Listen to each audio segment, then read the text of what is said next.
ഉണ്ണിച്ചേട്ടൻ്റെ performance കണ്ടപ്പോൾ എൻ്റെ ഉമ്മ ഭയങ്കര ഇമ്പ്രസ് ആയിരുന്നു. കാരണം ഇങ്ങനത്തെ ഒരു വലിയ പടം ഷോൾഡർ ചെയ്യണമെന്ന് പറഞ്ഞ ഒരു ചെറിയൊരു നിസ്സാര കാര്യമില്ല. വിക്ടർ എൻ്റെ ചോരയാണ്, അവൻ എൻ്റെ കൂടെ പുറപ്പാണ്. മാർക്കോ റിലീസ് ചെയ്ത സമയത്ത് സ്ത്രീകൾക്ക് ബുദ്ധിമുട്ടുണ്ടാക്കുന്നുണ്ട്, ചില ആൾക്കാർ തിയേറ്ററിൽ വോമിറ്റ് ചെയ്യുന്നു, ഒച്ച വെക്കുന്നു എന്നൊക്കെ പറഞ്ഞു.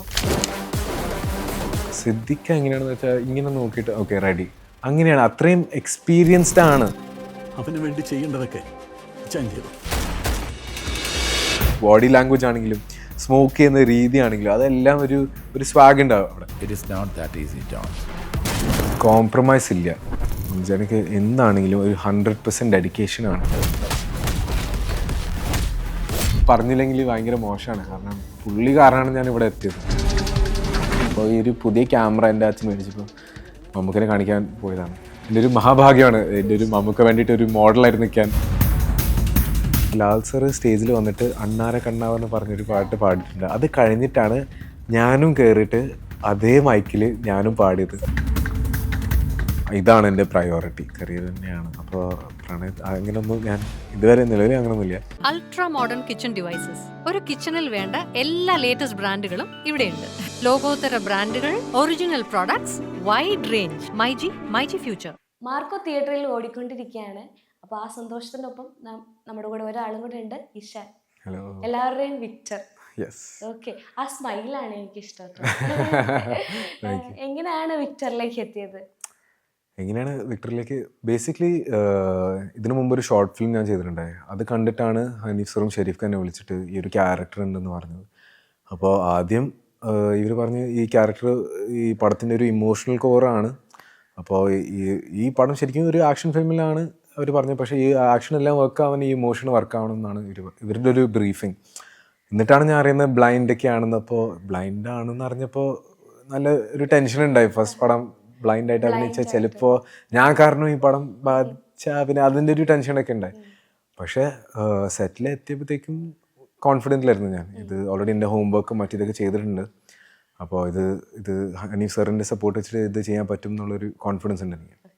ഇഷാൻ ഇങ്ങനെ സിമ്പിളായിട്ട് പറയുമ്പോഴും 2022 ക്യാൻ ഫിലിം ഫെസ്റ്റിവലിൽ ബെസ്റ്റ് പുതുമുഖ നടനുള്ള അവാർഡ് മേടിച്ച ആളാണ്. അവിടെ നിന്ന് ഇവിടേക്ക് എത്തുമ്പോൾ എന്താണ് ഫീൽ ചെയ്യുന്നത്? ഫീൽ ചെയ്യണത് എനിക്ക് തന്നെ മനസ്സിലാവണില്ലേ ഇത് എങ്ങനെയാണ് സംഭവിച്ചത്. കാരണം നമ്മൾ ആ ഫിലിം ഷൂട്ട് ചെയ്യുന്ന സമയത്ത് ഒരു എക്സ്പെക്റ്റേഷനും ഇല്ലാണ്ട് നമ്മൾ ഷൂട്ട് ചെയ്തത്. അപ്പോൾ അങ്ങനത്തെ ഒരു പ്രോജക്റ്റ് ഞാനും എൻ്റെ ചേട്ടനാണ് അത് ഡയറക്റ്റ് ചെയ്തത്. അപ്പോൾ ഒരു ബ്രദേഴ്സ് ഇങ്ങനത്തെ ഒരു സാധനം ചെയ്തെന്ന് നമ്മുടെ ഫാമിലി ഒരു വലിയൊരു പ്രൗഡ് മൂമെൻ്റ് ആയിരുന്നു. പക്ഷേ അത് കഴിഞ്ഞിട്ട് മാർക്കോ കിട്ടിയ ശേഷം ആണ് അതിൻ്റെ ഒരു ബെനിഫിറ്റ് എനിക്കിപ്പോൾ ഫീൽ ചെയ്യണത്. അത് ചെയ്തിട്ടാണ് ഈ ഒരു ലെവലിൽ എനിക്ക് എത്താൻ പറ്റിയത്. അപ്പോൾ പ്രൗഡ് മൂമെൻ്റ് ആണ് എല്ലാവർക്കും. എനിക്ക് മാത്രമല്ല എൻ്റെ ഫാമിലിയുടെ എല്ലാം ഫുൾ സപ്പോർട്ട് ഉണ്ടാവും.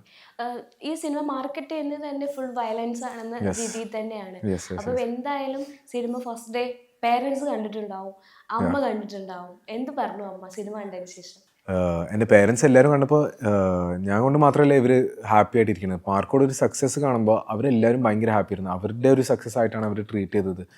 അപ്പോൾ ആസ് എ മൂവി അവർ ഭയങ്കര എൻജോയ് ചെയ്തു. അവർ എല്ലാവരും ഇതിൻ്റെ ഒരു ടെക്നിക്കൽ ആസ്പെക്ട്സും ഇതിൻ്റെ ഫൈറ്റും ഇതിൻ്റെ ഇമോഷനും എല്ലാം വർക്കായി. പ്രത്യേകിച്ച് ഉണ്ണിച്ചേട്ടൻ്റെ പെർഫോമൻസ് കണ്ടപ്പോൾ എൻ്റെ ഉമ്മ ഭയങ്കര ഇമ്പ്രസ് ആയിരുന്നു. കാരണം ഇങ്ങനത്തെ ഒരു വലിയ പടം ഷോൾഡർ ചെയ്യണമെന്ന് പറഞ്ഞ ഒരു ചെറിയൊരു നിസ്സാര കാര്യമില്ല അത്.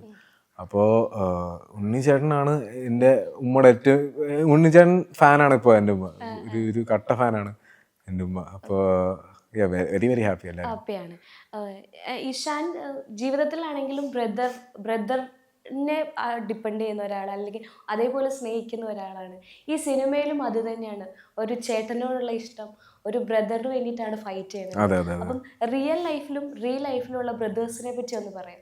എൻ്റെ ചേട്ടനാണ് എൻ്റെ ഏറ്റവും വലിയ സപ്പോർട്ട്. എൻ്റെ ലൈഫിൽ എൻ്റെ ഇമോഷണലും മെൻ്റൽ കരിയർ സപ്പോർട്ട് ചെയ്യണത് നല്ല എൻ്റെ ചേട്ടനാണ്. അപ്പോൾ ചെറുപ്പം തൊട്ട് ചേട്ടൻ ചെയ്യണമെല്ലാം ഞാൻ കോപ്പി അടിക്കാൻ നോക്കും. അതായിരുന്നു എൻ്റെ ചൈൽഡ്ഹുഡ്. എൻ്റെ ചേട്ടൻ്റെ ഫ്രണ്ട്സ് ആണെങ്കിലും ചേട്ടൻ കളിക്കുന്ന സ്പോർട്സും ചേട്ടൻ കാണുന്ന പടങ്ങളും എല്ലാം ഞാൻ കോപ്പി അടിക്കാൻ നോക്കിയിട്ടുണ്ട്. അപ്പോൾ അവിടുന്ന് തുടങ്ങിയൊരു ബോണ്ടാണ് എൻ്റെയും എൻ്റെ ചേട്ടന്. അപ്പോൾ ഞാൻ മാർക്കോയുടെ കഥ ഞാൻ കേട്ടപ്പോൾ ഇത് എനിക്ക് യൂസ് ചെയ്യാൻ പറ്റുമെന്ന് എനിക്ക് തോന്നിയിട്ടുണ്ട്. വേറെ ഡൈനാമിക്കാണ്, മാർക്കും വിക്ടറുടെ ഡൈനാമിക് വേറെയാണ്. പക്ഷെ അതിൻ്റെ ഒരു കോർ ഒന്ന് തന്നെയാണ്. ആ സ്നേഹം അവർ തമ്മിലുള്ള ഒരു സ്നേഹം, ഒരു ബ്രദർഹുഡ് ഇത് തന്നെയാണ്. അപ്പോൾ ഒരു ചേട്ടനും അനിയൻ എങ്ങനെ ബിഹേവ് ചെയ്യും, അവരുടെ ഒരു ട്രിക്സും പ്രാങ്ക്സും മറ്റിതൊക്കെ അത് ഞാൻ യൂസ് ചെയ്യാൻ നോക്കിയിട്ടുണ്ട് ഞാനിതിൽ. അപ്പോൾ ഉണ്ണിച്ചേട്ടൻ അത്രയും ഓപ്പൺ മൈൻഡഡ് ആണ്, ഇതൊക്കെ വെൽക്കം ചെയ്യുന്നുണ്ട് ഇങ്ങനത്തെ ഐഡിയാസും മറ്റിതൊക്കെ. നമ്മൾ സിഗരറ്റ് വലിക്കുന്ന സീനാണെങ്കിലും ഡ്രൈവ് ചെയ്യണ സീനാണെങ്കിലും അതെ അതെ അതെ അതെ അതെ അത് ശരിക്കും മാർക്കോ അല്ലാതെ ആ ഫാമിലിയിൽ നിന്ന് ആരും അത്രയും വിക്ടറെ സപ്പോർട്ട് ചെയ്തിട്ടില്ല. മാർക്കോ ആണ് വിക്ടറിനെ സപ്പോർട്ട് ചെയ്യണത്, അതേപോലെ വിക്ടർ മാർക്കോനെയാണ് സപ്പോർട്ട് ചെയ്യണത്. അപ്പോൾ അവർ തമ്മിലുള്ള ഒരു ബോണ്ട് വേറെ ലെവൽ ബോണ്ടാണ്. ഇതുപോലെ സ്ക്രീനിൽ കണ്ട ഉണ്ണിച്ചേട്ടൻ എന്ന് പറയുമ്പോൾ അത് വേറെയാണ്. റിയൽ ഒരുമിച്ച് വർക്ക് ചെയ്തപ്പോൾ ഒരു എക്സ്പീരിയൻസ് എങ്ങനെയാണ് ഉണ്ണി മൂന്നൻ എന്ന വ്യക്തി? ഉണ്ണി മൂന്നൻ ഓണസ്റ്റ്ലി ഞാൻ ആദ്യം മീറ്റ് ചെയ്തപ്പോൾ ഒരുപാട് ചോദ്യങ്ങളുണ്ടായി സിനിമയെ കുറിച്ചും ലൈഫിനെ കുറിച്ചും എല്ലാം. ഞാൻ ഉണ്ണിച്ചേട്ടൻ്റെ അടുത്താണ് ഞാൻ എല്ലാം ചോദിക്കുന്നത്. ഈ ടെക്നിക്കൽ സാധനങ്ങൾ, ആക്ടിങ്ങിൻ്റെ ടെക്നിക്കൽ സാധനങ്ങൾ, നമ്മൾ ഒരു ടേക്കിൽ നിന്ന് വേറെ ടേക്കിൽ നിന്ന് പോകുമ്പോൾ നമ്മൾ അതേ സാധനം നമ്മൾ വീണ്ടും ചെയ്യണോ, പുതിയതായിട്ട് എന്തെങ്കിലും ഇടാൻ പറ്റുമോ എന്നൊക്കെ ഇതൊക്കെ ഞാൻ ഉണ്ണിച്ചേട്ടനോടാണ് ചോദിക്കുന്നത്. അപ്പോൾ ഉണ്ണിച്ചേട്ടനും ഒരു സമയത്ത് ഒരു ന്യൂ കമറായിരുന്നു. അപ്പോൾ പുള്ളിക്ക് മനസ്സിലാവും ഇത് ഇങ്ങനത്തെ ചില ചോദ്യങ്ങളൊക്കെ ഉണ്ടാവുന്നു. അപ്പോൾ അതെല്ലാം ക്ലാരിഫൈ ചെയ്തത് ഉണ്ണിച്ചേട്ടനാണ്. അപ്പോൾ തുടക്കം തന്നെ ഒരു ഭയങ്കര സപ്പോർട്ടായിരുന്നു. അപ്പോൾ അതേ ബോണ്ട് എവിടെയോ ഈ ക്യാരക്ടേഴ്സിനെ തമ്മിൽ കണ്ടിട്ടുണ്ടാവും നിങ്ങൾ. നമ്മളെ ഓഫ് സ്ക്രീൻ ഡൈനാമിക്കും ഓൺ സ്ക്രീനിൽ എവിടെയെങ്കിലും കണ്ടിട്ടുണ്ടാവും. അപ്പോൾ through out till today full സപ്പോർട്ടാണ് ഉണ്ണിച്ചേട്ടൻ. അപ്പോൾ അതുകൂടാതെ തന്നെ ഏറ്റവും ലെജൻഡറി ആയിട്ടുള്ള 2 ആക്ടേഴ്സിൻ്റെ കൂടെ അഭിനയിക്കാനും പറ്റി, സിദ്ദിഖിക്കയും ജഗദീഷേട്ടനും. എങ്ങനെയുണ്ടായിരുന്നു അവരുടെ ആ പെർഫോമൻസ് മാറി നിന്ന് കാണുമ്പോൾ? ശരിക്കും എനിക്ക് ഏറ്റവും ഇംപ്രസീവായിട്ട് ഞാൻ കണ്ടത് ഒരു സാധനം, നമ്മൾ ഹനീഫ് സാറിൻ്റെ കൂടെ വർക്ക് ചെയ്യുമ്പോൾ നമ്മൾ ഷൂട്ടിങ്ങിന് അന്നാണ് ഡയലോഗ്സ് എല്ലാം കിട്ടുന്നത്.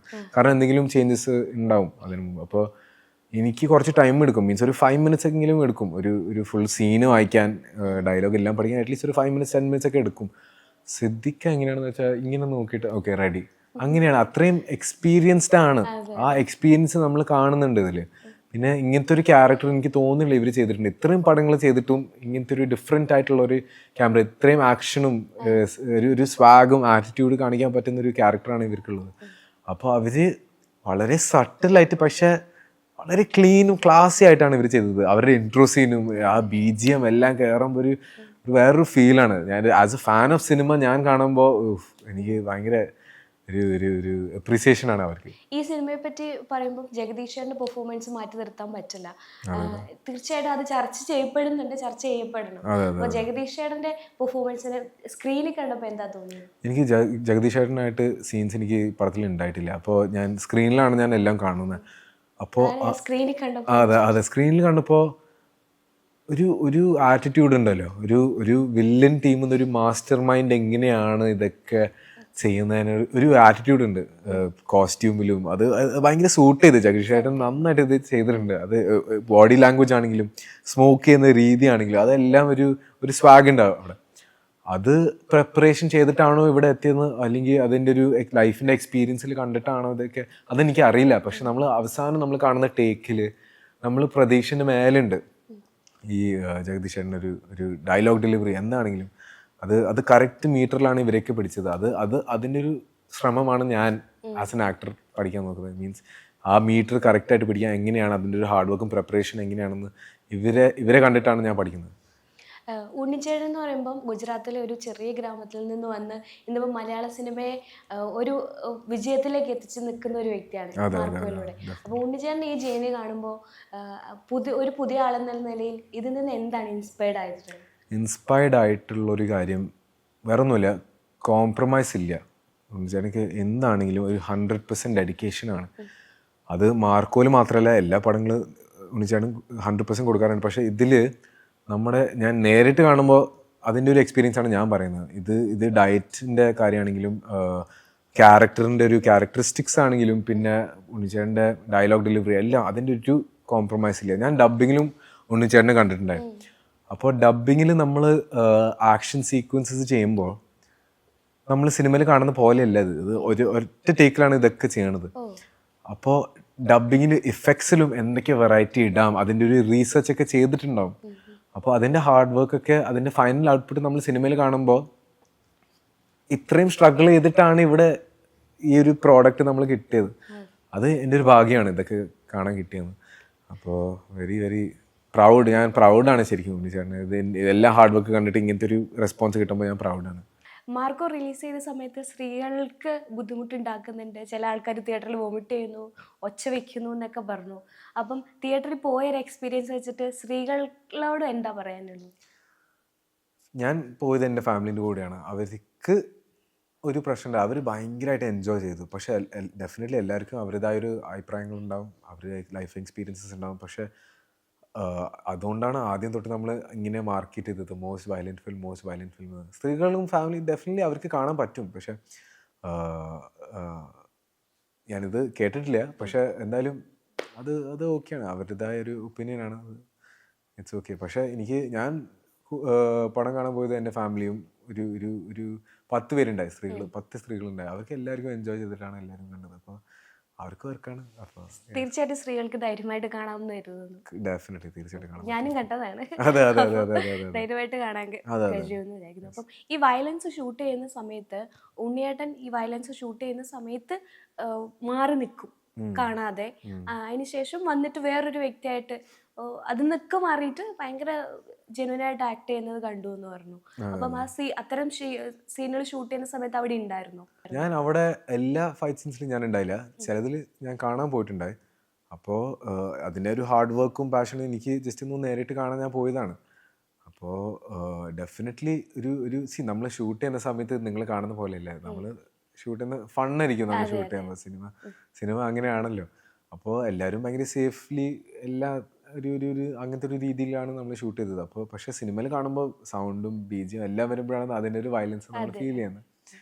അപ്പോൾ ഷൂട്ട് ചെയ്യുന്ന സമയത്ത് എല്ലാവരും അടിപൊളിയായിട്ട് നിൽക്കുന്നത്, നോ ഇഷ്യൂസ് അറ്റ് ഓൾ. പേടിയൊന്നും ഉണ്ടായിരുന്നില്ല? ഒരു പേടിയില്ല, എല്ലാവരും ചിരിച്ചിട്ട് ജോളിയായിട്ടിരിക്കുന്നു. ഓക്കെ, ഇനി കുറച്ച് സീരിയസ് ഒബ്ജക്റ്റ് വിട്ടിട്ട് ഒന്ന് കൂളായോ? ഓക്കെ, കുറച്ച് സീരിയസ് ആയോ? ഞാനോ? ഇല്ല, നമുക്കൊരു കുറച്ചൊരു ഫൺ, റിയൽ ലൈഫ് എന്നുള്ളത്. ഞാനൊരു പിക്ക് കാണിക്കാം, അതിന്റെ ബിഹൈൻഡ് ദ സീൻ ആണ് എനിക്ക് അറിയേണ്ടത്. കുറെ പേര് ചോദിച്ചിട്ടുണ്ട്, ഇല്ല ഞാൻ മുമ്പുള്ള ഇന്റർവ്യൂസിൽ കണ്ടു. പക്ഷെ നമുക്ക് ഇതിലൊന്നും പറയാത്ത കഥകളാണ് നമുക്കറിയാം. ഓക്കെ, ഈ ഒരു ഫോട്ടോ നമ്മൾ എടുത്തത് ഇത് മമ്മൂക്കിൻ്റെ വീട്ടിലാണ് നമ്മൾ എടുത്തത്. ഓണത്തിൻ്റെ 2022 or 2023 ഇതൊരു. ഇപ്പോൾ എൻ്റെ അച്ഛൻ ആക്ച്വലി ഒരു ക്യാമറമാൻ, സിനിമാറ്റോഗ്രാഫറാണ്.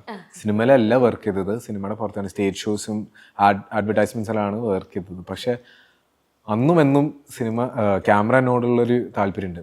അതേപോലെയാണ് മമ്മൂക്കായ്ക്കും. അപ്പോൾ ഇവർ എപ്പോഴും സംസാരിക്കുന്നത് ക്യാമറയെ കുറിച്ചും ടെക്നോളജിയും പുതിയ സാധനങ്ങളാണ്. അപ്പോൾ ഈ ഒരു പുതിയ ക്യാമറ എൻ്റെ അച്ഛൻ മേടിച്ചപ്പോൾ മമ്മൂക്കിനെ കാണിക്കാൻ പോയതാണ്. അപ്പോൾ മമ്മൂക്ക ഈ ക്യാമറ ടെസ്റ്റ് ചെയ്യുന്നത് എൻ്റെയും ഷിഹാനായിട്ടാണ്. അപ്പോൾ എൻ്റെ ഒരു മഹാഭാഗ്യമാണ്, എൻ്റെ ഒരു മമ്മൂക്ക വേണ്ടിയിട്ട് ഒരു മോഡലായിട്ട് നിൽക്കാൻ ക്യാമറ ടെസ്റ്റ് ചെയ്യാൻ വേണ്ടിയിട്ട്. മമ്മൂക്ക ഫോട്ടോഗ്രാഫി ഒരുപാട് ഇഷ്ടപ്പെടുന്ന ആളാണ്. കുറെ ക്യാമറയുടെ കളക്ഷൻസ് ഉണ്ട്. അതെ. വീട്ടിൽ പോയപ്പോൾ അങ്ങനെ എന്തെങ്കിലും കളക്ഷൻസ് എന്തെങ്കിലും കണ്ടിട്ടുണ്ടായിരുന്നോ? ഇതൊക്കെയാണ് നിങ്ങൾ കാണുന്ന പോലെ ഹാസിൽബ്ലാഡിലൊക്കെ എല്ലാം ക്യാമറസ് ഉണ്ട്. ഫിലിമും നമ്മൾ ഈ ഒരു കാലത്ത് നമ്മൾ ഫിലിം വെച്ചിട്ട് അധികം യൂസ് ചെയ്യാറില്ല. പക്ഷെ അതിൻ്റെ ഒരു പാഷൻ ഉള്ളതുകൊണ്ടാണ് ഫിലിം ഇപ്പോഴും വെക്കുന്നത്. അത് കണ്ടു കഴിഞ്ഞിട്ട് ഞാനും ഒരു ഫിലിം ക്യാമറ മേടിച്ചിട്ടുണ്ട്, വെറുതെ ആയിരിക്കും ജസ്റ്റ്. അതെ, ഞാൻ യൂസ് ചെയ്യാറുണ്ട്. കാരണം അതിൻ്റെ ഒരു ടെക്സ്റ്റേഴ്സും മറ്റിതൊക്കെ വേറെയാണല്ലോ. അപ്പോൾ അങ്ങനെയാണ് ക്യാമറയുടെ ഒരു ചർച്ചയാണ് നിങ്ങളിപ്പോൾ ഈ ഫോട്ടോയിൽ കാണുന്നത്. സിനിമയ്ക്ക് മുമ്പോ ശേഷവും മമ്മൂക്കായിട്ട് സംസാരിച്ചിട്ടുണ്ടായിരുന്നു? ഇങ്ങനെയാണ് ഞാൻ കണ്ടത്. ഞാൻ ഫാദറിനും കൂടെ പോകുമ്പോൾ ചർച്ച അധികം ഉണ്ടായിട്ടില്ല, പക്ഷെ എന്നാലും ഞാൻ അവിടെ കൂടെ ഉണ്ടായിട്ടുണ്ട്. അപ്പോൾ അതെന്നെ മതി എനിക്ക്, മമ്മൂക്കെ നേരിട്ട് കണ്ടാൽ മതി. അതാണ് എൻ്റെ ഏറ്റവും വലിയ ഒരു ഭാഗ്യം. ഇപ്പോഴത്തെ ജനറേഷനിൽ നോക്കുമ്പോൾ DQ ആണ് നമുക്ക് ഇഷ്ടപ്പെട്ട ഒരാൾ. അപ്പൊ DQ-ആയിട്ടുള്ളൊരു ബന്ധമുണ്ടോ? ആള് സിനിമ കണ്ടോ, വിളിച്ചോ, അങ്ങനെ? ഇല്ല, ഞാൻ നേരിട്ട് മീറ്റ് ചെയ്തിട്ടില്ല ഇക്കായിട്ട്. അത് മീറ്റ് ചെയ്യണമെന്നുണ്ട്, എൻ്റെ ഒരു ആഗ്രഹമാണ്, പക്ഷെ ഇതുവരെ കണ്ടിട്ടില്ല. ഇപ്പോഴത്തെ ജനറേഷനിൽ ഏറ്റവും ഇഷ്ടപ്പെട്ട ഒരു നടനെ പറ്റി പറയാൻ പറഞ്ഞാൽ ആരായിരിക്കും? എൻ്റെ ജനറേഷനാണോ? ഇപ്പോഴത്തെ ജനറേഷൻ എന്ന് വെച്ചാൽ ഇപ്പോഴത്തെ ജനറേഷൻ ഇപ്പോഴും ഞാൻ മമ്മൂക്ക ഫാനാണ്. പക്ഷെ DQ ഡെഫിനറ്റ്ലി ഒരു ഇൻസ്പിറേഷനാണ്. ഫഹദ് ക ഒരു ഇൻസ്പിറേഷനാണ്. ഇവരെല്ലാവരും ഇപ്പോൾ എൻ്റെ ജനറേഷൻ നോക്കുകയാണെങ്കിൽ നസ്ലിൻ ചെയ്യുന്ന വർക്ക് എനിക്ക് ഭയങ്കര ഇഷ്ടമാണ്, ഫാനാണ് ഇവരെല്ലാവരും. അത് അപ്ഡേറ്റ്സ് അധികം പറയാനായിട്ടില്ല. പക്ഷെ എനിക്ക് പറയാനുള്ളത് ഒരു WWE തീം ബേസ്ഡ് പടം ആണ്. ഇതൊരു ആക്ഷൻ കോമഡിയാണ്. ഫോർട്ട് കൊച്ചിയിൽ നടക്കുന്ന ഒരു കഥയാണിത്. അതൊരു WWE ഫാൻസും definitely they will be looking forward to this. കാരണം നമ്മൾ ഒരുപാട് റെഫറൻസസ് യൂസ് ചെയ്യുന്നുണ്ട് WWE ഓൾസോ ഇതിലൊരു കൊളാബറേറ്ററായിട്ട് വർക്ക് ചെയ്യുന്നുണ്ട് ഇതിൽ. അപ്പോൾ അവരുടെ സപ്പോർട്ടും കൂടെ ഉണ്ട് ഇതിൽ. അപ്പോൾ അത് സ്ക്രിപ്റ്റ് വർക്കിങ്ങിലാണ് ഞാനിപ്പോൾ. അപ്പോൾ സ്ക്രിപ്റ്റ് കഴിഞ്ഞിട്ടുണ്ട്. അപ്പോൾ ഞാൻ വായിച്ചപ്പോൾ ഭയങ്കര എക്സൈറ്റിംഗ് ആയിട്ട് എനിക്ക് തോന്നി. WWE ഇഷ്ടമാണെന്ന് പറയുന്നു. അതെ. ഇപ്പൊ ഈ സിനിമയ്ക്ക് വേണ്ടിയിട്ട് എന്തെങ്കിലും കൂടുതൽ പഠിക്കാൻ ശ്രമിച്ചിട്ടുണ്ട്? ഇനി പഠിക്കാനൊന്നുമില്ല, കാരണം ഞാൻ ചെറുപ്പം തൊട്ട് എല്ലാം കണ്ടതാണ്. ഞാനും എൻ്റെ ബ്രദർ ബോണ്ട് ചെയ്യണത് WWE വഴിയാണ്. അപ്പോൾ ഈ പടം ക്രിയേറ്റീവ്ലി പ്രൊഡ്യൂസ് ചെയ്യുന്നത് എൻ്റെ ബ്രദറാണ്. അപ്പോൾ ഇത് നമ്മുടെ ഒരു പാഷൻ പ്രോജക്റ്റ് ആയിട്ടാണ് നമ്മൾ കാണുന്നത്. അപ്പോൾ സ്ക്രിപ്റ്റ് വർക്കിലാണെങ്കിലും നമ്മൾ യൂസ് ചെയ്യുന്ന WWE റെഫറൻസസ് ആണെങ്കിലും നമ്മൾ ഓൾറെഡി എല്ലാം കണ്ടതാണ്. അപ്പോൾ അതിൻ്റെ നോളജാണ് ഞാൻ ഇതിൽ ഇടാൻ പോകുന്നത്. ചേട്ടന്റെ ഒരു സാന്നിധ്യം ഉണ്ടല്ലേ? അതെ. അതൊരു ബ്ലെസ്സിങ്സ് ആയി. അത് ഞാൻ പറഞ്ഞില്ലെങ്കിൽ ഭയങ്കര മോശമാണ്, കാരണം പുള്ളി കാരണമാണ് ഞാൻ ഇവിടെ എത്തിയത്. ഞാൻ ഈ ഒരു ജേർണി എനിക്ക് സിനിമയിലേക്ക് കയറാനുള്ള ഒരു അവസരം എനിക്ക് കിട്ടിയത് എൻ്റെ ബ്രദർ കാരണമാണ്. അപ്പോൾ വെരി താങ്ക്ഫുൾ ടു ഹിം. അതെ. ഇത് അന്ന് തന്നെ എടുത്തൊരു ഫോട്ടോ ആണ്. ഞാനും എൻ്റെ ചേട്ടൻ ഒരുമിച്ച് പോയത് ഫോട്ടോ ആണ്. അപ്പോൾ ഈ സമയത്താണ് നമ്മൾ ക്യാൻസിൻ്റെ മറ്റിതൊക്കെ അപ്രീസിയേഷൻ കിട്ടുന്നത്. അപ്പോൾ നമുക്ക് ജസ്റ്റ് ഒരു കൺഗ്രാജുലേഷൻസ് പറയാൻ വേണ്ടിയിട്ടാണ് ഈ ഒരു ഫോട്ടോ എടുത്തത്. അതെ, അത് ഡയറക്റ്റ് ചെയ്തത് എൻ്റെ ബ്രദറാണ്. അപ്പോൾ നമ്മൾ ഒരുമിച്ച് പോയതാണ്. ഞാൻ കുറച്ച് കാര്യങ്ങൾ പറയാം. അത് റിയൽ ലൈഫിൽ നമ്മൾ സിനിമയിൽ കുറച്ച് കാര്യങ്ങൾ കണ്ടു കഴിഞ്ഞു. അപ്പൊ അതുമായിട്ട് ബന്ധമുണ്ട്, പക്ഷെ അത് പേഴ്സണൽ ലൈഫിനെ പറ്റിയാണ് പറയേണ്ടത്. ഏറ്റവും ഇഷ്ടപ്പെട്ട പെർഫ്യൂം മാർക്കോയ്ക്ക് ഇഷ്ടപ്പെട്ടത് നമ്മൾ കണ്ടു. അതെ. ശരിക്കും പറഞ്ഞാൽ ഞാൻ യൂസ് ചെയ്യുന്ന മിക്ക പെർഫ്യൂംസ് ഊതാണ്. എനിക്ക് ഊത് ഭയങ്കര ഇഷ്ടമാണ്. കാരണം ചിലപ്പോൾ ഞാൻ സ്കൂളിലൊക്കെ പഠിച്ചത് ദുബായിലാണ്. അപ്പോൾ ചിലപ്പോൾ അതുകൊണ്ടായിരിക്കും ഊതിനുള്ളൊരു ഫാസിനേഷൻ എനിക്കുണ്ട്. അപ്പോൾ പിന്നെ ഹനീഫ് സാറും കുറച്ച് ഊതിൻ്റെ ചില റെക്കമെൻഡേഷൻസ് തന്നിട്ടുണ്ട്, ഒരു ഓയിൽ ബേസ്ഡ് ഊതൊക്കെ. അപ്പോൾ അത് ഞാൻ യൂസ് ചെയ്തിട്ടില്ല, യൂസ് ചെയ്യാൻ പോകുന്നേ ഉള്ളൂ. ഏറ്റവും ഇഷ്ടപ്പെട്ട വണ്ടി മാർക്കോയുടെ ശേഷം എനിക്ക് ഏറ്റവും ഇഷ്ടപ്പെട്ട വണ്ടി ഡിഫൻഡറാണ്. അതെ, കാരണം എനിക്ക് ഈ പടത്തിൽ ഓടിക്കാൻ പറ്റിയല്ലോ. അപ്പോൾ അതിൻ്റെ ഒരു ഹാപ്പിനെസ്സും സന്തോഷവും എല്ലാം ഉണ്ട് എനിക്ക്. അപ്പോൾ ഇപ്പോൾ നിലവിൽ ഡിഫൻഡറാണ്. ഫസ്റ്റ് ഓടിച്ച വണ്ടി ഏതായിരിക്കും? ഫസ്റ്റ് ഓടിച്ച വണ്ടി എൻ്റെ വണ്ടിയല്ല, എൻ്റെ ഗ്രാൻഡ് ഫാദറിൻ്റെ ഒരു മാരുതി 800 ഓടിച്ചിട്ടുണ്ട്. അത് എനിക്ക് ഓടിച്ചതല്ല, അത് ഇപ്പോൾ ഒരു വല്ലാത്തൊരു കണ്ടീഷനിലാണ് ഇപ്പോൾ. പക്ഷെ ജസ്റ്റ് അത് ഇരുന്നിട്ട് അതിൻ്റെ ഒരു ഫീൽ കിട്ടാൻ വേണ്ടിയിട്ട് കാറിൽ ഇരുന്നിട്ടുണ്ട്. ഒരു ബ്ലൈൻഡ് ആയിട്ടുള്ള ആള് വണ്ടി ഓടിക്കുമ്പോൾ ഉള്ള ഒരു എക്സൈറ്റ്മെന്റ് ഭയങ്കര വലുതാണ്. അപ്പൊ ലൈഫിലെ ഫസ്റ്റ് ഡ്രൈവ് എങ്ങനെയായിരുന്നു, എങ്ങോട്ടായിരുന്നു? ഫസ്റ്റ് ഡ്രൈവ് അവിടെ തന്നെ താന്നൂർ എന്ന് പറഞ്ഞ ഒരു സ്ഥലമാണ്, മലപ്പുറം. അവിടെയാണ് ഞാൻ ഫസ്റ്റ് ഡ്രൈവിംഗ് ക്ലാസ് എല്ലാം എടുത്തത്. അപ്പോൾ അവിടെയാണ് എൻ്റെ ഫസ്റ്റ് ഡ്രൈവ്. പിന്നെ അവിടെ ഓടിക്കുമ്പോൾ എൻ്റെ ഗ്രാൻഡ് ഫാദറിൻ്റെ കൂടെയാണ് ഞാൻ ഓടിച്ചത്. അപ്പോൾ ഞാൻ പേടിച്ചിരിക്കുന്നു, ഇത് ഓക്കെ ആണോ, ഇത് ഗിയറൊക്കെ ഇങ്ങനെയാണ് മാറ്റേണ്ടെന്നൊരു പേടിയൊക്കെ ഉണ്ടായി. പക്ഷേ ഗ്രാൻഡ് ഫാദറിനെ ഒരുപാട് സപ്പോർട്ട് ചെയ്തിട്ടാണ് ഞാൻ പോയത്. അവിടെയായിരുന്നു ഫസ്റ്റ് ഡ്രൈവ്. സ്വന്തമായിട്ട് എൻജോയ് ചെയ്ത് ആദ്യം വാങ്ങിച്ച സാധനം എന്തായിരിക്കും? ആദ്യം വാങ്ങിച്ച സാധനം ഞാൻ സ്വന്തമായിട്ട് എൻ്റെ ഫസ്റ്റ് ശമ്പളം എനിക്ക് കിട്ടിയപ്പോൾ ഞാൻ ഒന്നും വാങ്ങിച്ചിട്ടില്ല, എല്ലാം എൻ്റെ ഫാമിലിക്കാണ് കൊടുത്തത്. അപ്പോൾ അതിനേക്കാളും എനിക്ക് വേറൊരു സന്തോഷം, എനിക്ക് എന്ത് മേടിച്ചാലും അത്രയും ഒരു സന്തോഷം എനിക്ക് കിട്ടൂല. അപ്പോൾ അതാണ് എൻ്റെ ഏറ്റവും വലിയ ഹാപ്പിനെസ്. ബ്രദറുമായിട്ടുള്ള ഒരു ബോണ്ടിങ്ങിലെ ഏറ്റവും മെമ്മറബിൾ ആയിട്ടുള്ള ഒരു മൊമെന്റ് എനിക്ക് തോന്നുന്നു ഈ ക്യാൻസിൻ്റെ ഈ ഒരു അവാർഡ് കിട്ടിയപ്പോൾ ഭയങ്കര ഒരു മൊമെൻ്റ് ആയിരുന്നു നമ്മൾ. കാരണം ഇത് നമ്മൾ മാത്രം പ്രൊഡക്ഷൻ എന്ന് വെച്ചാൽ വേറെ ആരും ഉണ്ടായില്ല. ഇത് മൊത്തത്തിൽ ഷിഹാനാണ് ചെയ്തത്, പിന്നെ അഭിനയിച്ചത് ഞാൻ. അപ്പം നമ്മൾ മാത്രം ചെയ്തൊരു പ്രോജക്റ്റാണിത്. അപ്പോൾ പാൻഡമിക് ടൈമിലാണ് നമ്മൾ ചെയ്തത്. ഈ ഒരു ചെറിയ റൂമിലാണ് നമ്മൾ ഇത് ഷൂട്ട് ചെയ്തത്. ക്യാമറ പിടിക്കേണ്ടത് ഷിഹാൻ, എഡിറ്റ് ചെയ്തത് ഷിഹാൻ, അതെല്ലാം പുള്ളിയായിരുന്നു. അപ്പോൾ ഈ പുള്ളിക്കൊരു ഈ ഒരു റെക്കഗ്നിഷൻ കിട്ടിയപ്പോൾ എനിക്ക് ഭയങ്കര ഒരു സന്തോഷം ഉണ്ടായിരുന്നു. കാരണം അതിൻ്റെ ഒരു ചെറിയൊരു ഭാഗമാണ് ഞാൻ. അപ്പോൾ എനിക്ക് ഹെൽപ്പ് ചെയ്യാൻ പറ്റി എന്നുള്ളൊരു ഹാപ്പിനെസ് എനിക്കുണ്ടായി. അതാണ് ഏറ്റവും അതെ. ബ്ലൈൻഡ് ആയിട്ടുള്ള ആളുടെ പ്രണയം നമ്മൾ കണ്ടു. റിയൽ ലൈഫിൽ ഒരു പ്രണയം ഉണ്ടാകാൻ സാധ്യതയുണ്ട്? എല്ലാവർക്കും ഉണ്ടായിട്ടുണ്ടാവും, എനിക്കും അങ്ങനത്തെ പോലെ ഉണ്ടായിട്ടുണ്ട്. അപ്പോൾ പക്ഷേ എനിക്ക് തോന്നുന്നു ഇപ്പോൾ ഈ ഒരു സ്റ്റേജിൽ, എൻ്റെ കരിയറിലുള്ളൊരു സ്റ്റേജ്, ഞാനിപ്പോൾ നിൽക്കുന്ന സ്റ്റേജിൽ ഇതാണ് എൻ്റെ പ്രയോറിറ്റി, കരിയർ തന്നെയാണ്. അപ്പോൾ അങ്ങനെയൊന്നും ഞാൻ ഇതുവരെ നിലവിൽ അങ്ങനെയൊന്നുമില്ല. പക്ഷേ എങ്ങനെയുള്ള ഒരാളായിരിക്കണം ലൈഫിലേക്ക് വരുന്നതെന്ന് ചിന്തിച്ചിട്ടുണ്ടോ? എങ്ങനെ ഒരാളാവണം അങ്ങനെ ഞാൻ ചിന്തിച്ചിട്ടില്ല. എൻ്റെ ഒരു ഒത്തൻറ്റിസിറ്റി എപ്പോഴും ഉണ്ടാവണം എന്നാണ് ഞാൻ അധികം എൻ്റെ പേഴ്സണാലിറ്റി അധികം ചേഞ്ച് ചെയ്യരുത്. സിനിമയ്ക്ക് വേണ്ടിയിട്ടോ ഇൻഡസ്ട്രിക്ക് വേണ്ടിയിട്ട് ഞാനങ്ങനെ ചേഞ്ച് ചെയ്യരുത്. എൻ്റെ ഒരു എക്സ്പീരിയൻസ് എല്ലാം വെച്ചിട്ട് എൻ്റെ ഒരു പേഴ്സണാലിറ്റി ഉണ്ടല്ലോ, അതേ ഒരു ഒത്തൻറ്റിക് ആവണം, ഫേക്ക് ആവരുത്. അതാണ് എൻ്റെ ഏറ്റവും വലിയ ആഗ്രഹം. ഞാൻ ഉള്ള പോലെ അങ്ങനെ ഉണ്ടായാൽ മതി എന്നാണ്. അങ്ങനെ ഒരാൾ ലൈഫിലേക്ക് പെട്ടെന്ന് വരട്ടെ. യെസ്. ഓക്കെ, അപ്പം നെക്സ്റ്റ് പ്രൊജക്റ്റ് ഏതൊക്കെയാണ് അനൗൺസ് ചെയ്തിട്ട് നമുക്ക് പറയാൻ പറ്റിയ പ്രൊജക്റ്റുകൾ ഏതൊക്കെയാണ്? പറയാൻ പറ്റിയ പ്രോജക്റ്റ് ഓൾറെഡി ഒരെണ്ണം നമ്മൾ ഷൂട്ട് ചെയ്തിട്ടുണ്ട്. അത് 2025 റിലീസായിരിക്കും. പടക്കളം എന്ന് പറഞ്ഞൊരു ഫിലിമാണ്. അത് ഫ്രൈഡേ ഫിലിം ഹൗസാണ് പ്രൊഡ്യൂസ് ചെയ്തത്, വിജയബാബു. അത് കഴിഞ്ഞിട്ട് ഞാനിപ്പോൾ ഷൂട്ട് ചെയ്യുന്നൊരു പടം, അധികം അതിനെക്കുറിച്ച് ഒന്നും പറയാൻ പറ്റില്ല, പക്ഷേ മഹേഷ് നാരായണൻ ഡയറക്റ്റ് ചെയ്യുന്ന ആന്റോ ജോസഫ് പ്രൊഡക്ഷൻ. അത് മോഹൻലാലും മമ്മൂക്കയും ഒരുമിച്ച് വരുന്ന സിനിമ. അതെ അതെ അതെ അതെ. How blessed you. എനിക്കിപ്പോഴും വിശ്വസിക്കാൻ പറ്റില്ല ഇങ്ങനത്തെ ഒരു പടത്തിൽ. ഞാനൊരു ചെറിയൊരു വേഷമാണ് അതിൽ, പക്ഷെ എന്നാലും ഒന്നും അല്ലെങ്കിലും ഒരു ആൻറ്റ് ഓൺ ദ വാൾ ആണെങ്കിലും ഭയങ്കര ഹാപ്പിയാണ് ആ ഒരു പടത്തിൽ. കാരണം ഏത് റോളാണെങ്കിലും നമ്മുടെ ഒരു ഭാഗ്യമാണല്ലോ. അപ്പോൾ വെരി വെരി ഹാപ്പി. ഇതൊക്കെ എങ്ങനെയാണ് എനിക്ക് വിശ്വസിക്കാൻ പറ്റില്ല, പക്ഷെ ഹാപ്പി, വെരി ഹാപ്പി. ഇനി വരാൻ പോകുന്ന ഇപ്പൊ ഈ ലാലേട്ടൻ മമ്മൂക്കയുടെ ഷൂട്ടിംഗ് കഴിഞ്ഞിട്ടുണ്ടോ അതോ? അല്ല, ഇപ്പോഴും നടന്നുകൊണ്ടിരിക്കും. ഇവര് മമ്മൂക്കയുടെ കാര്യം നമുക്കറിയാം, ലാലേട്ടനെ എപ്പോഴേലും മീറ്റ് ചെയ്തിട്ടുണ്ടോ? മീറ്റ് ചെയ്തിട്ടുണ്ട്. ആക്ച്വലി ഞാൻ ഇത് ഭയങ്കര എംബാരസിങ് സ്റ്റോറിയാണ്, പക്ഷേ ഞാൻ 5ാം ക്ലാസ്സിൽ ദുബായിൽ ഒരു അവാർഡ് ഷോ ഉണ്ടായി. ആ സമയത്ത് ലാൽ സർ ഉണ്ടായി അവിടെ. അപ്പോൾ ലാൽ സർ സ്റ്റേജിൽ വന്നിട്ട് അണ്ണാര കണ്ണാവെന്ന് പറഞ്ഞൊരു പാട്ട് പാടിയിട്ടുണ്ട്. അത് കഴിഞ്ഞിട്ടാണ് ഞാനും കയറിയിട്ട് അതേ മൈക്കിൽ ഞാനും പാടിയത്, സെയിം പാട്ട്.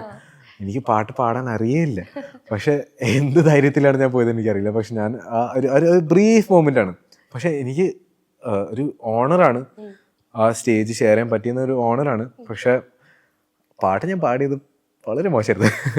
ലാൽ സാറിന് ഒട്ടും പാടാൻ പറ്റില്ല. പക്ഷെ ലാൽ സാർ ഒരു സിംഗറാണല്ലോ, ഒരു സിംഗറും ഡാൻസറും അത്രയും മൊത്തത്തിൽ ഓൾറൗണ്ട്. അതെ അതെ അതെ അതെ. അപ്പോൾ ഒരു വീഡിയോ ഞാൻ കാണുമ്പോൾ ഒരു നല്ലൊരു ടേക്ക് അവേ മാത്രമേ ഉള്ളൂ. ലാൽ സാറിൻ്റെ കൂടെ എനിക്ക് നിൽക്കാൻ പറ്റി, പക്ഷെ പാടിയ പാട്ട് ഞാൻ വളരെ മോശമായിട്ടാണ് പാടിയത്. അതിനുശേഷം മീറ്റ് ചെയ്തിട്ടില്ല ഞാൻ. ഓക്കെ, അപ്പം മാർക്കോ വീണ്ടും വീണ്ടും വിജയത്തിലേക്ക് എത്തട്ടെ, പുതിയ പ്രൊജക്റ്റുകൾ വരട്ടെ, സംഭവിക്കട്ടെ ലൈഫിൽ. Ultra modern kitchen devices. ഒരു കിച്ചണിൽ വേണ്ട എല്ലാ ലേറ്റസ്റ്റ് ബ്രാൻഡുകളും ഇവിടെയുണ്ട്. ലോകോത്തര ബ്രാൻഡുകൾ, original products, wide range. MyG future.